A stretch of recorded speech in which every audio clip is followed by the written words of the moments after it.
The Taste of War by Jeff Sabins. War doesn't always come with gunfire.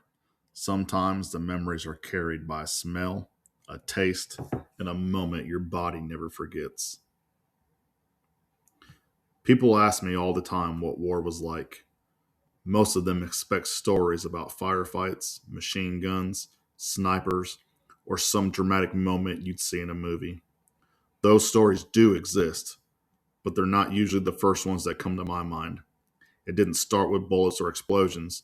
Instead, it starts with a pile of sewage. We were on another mounted patrol through the city, the kind we've done so many times that every movement had become automatic. I was standing in the turret behind a 50 caliber machine gun, scanning rooftops, windows, and alleyways while the Humvee crawled through the streets. By then, I wasn't constantly thinking about where to look next. My eyes just moved. Left, right, rooftops, doorways, back to the road. Ramadi has a way of changing your relationship with fear. People imagine you're terrified every second you're there, but that's not really how it works. You stay alert because you have to, but you can't exist in a constant state of panic.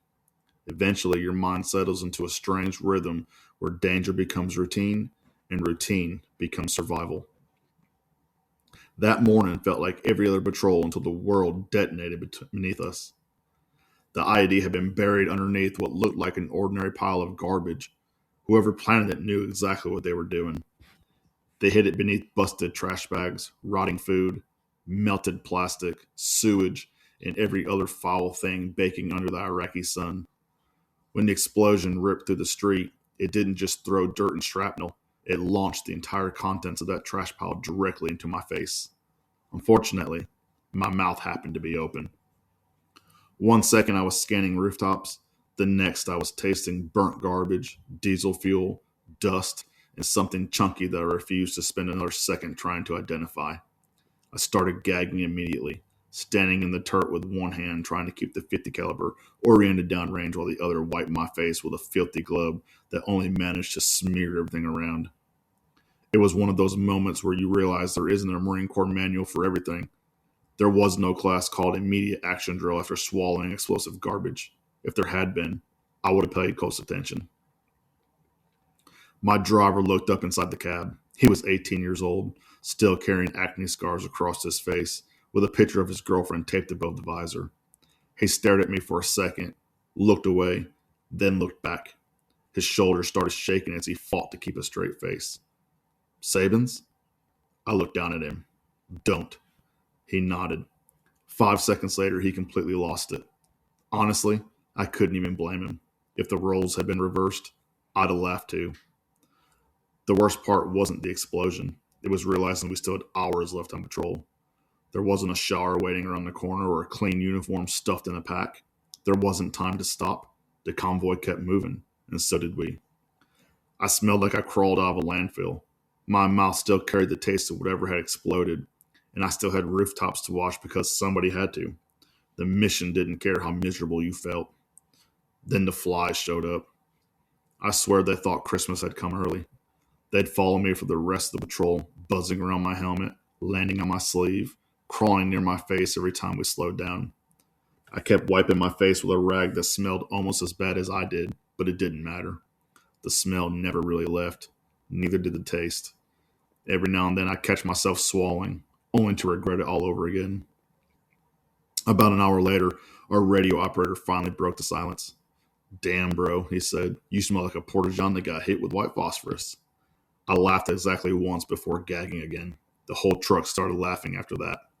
Not because the situation was funny, but because Marines have a way of finding humor in the worst possible moments.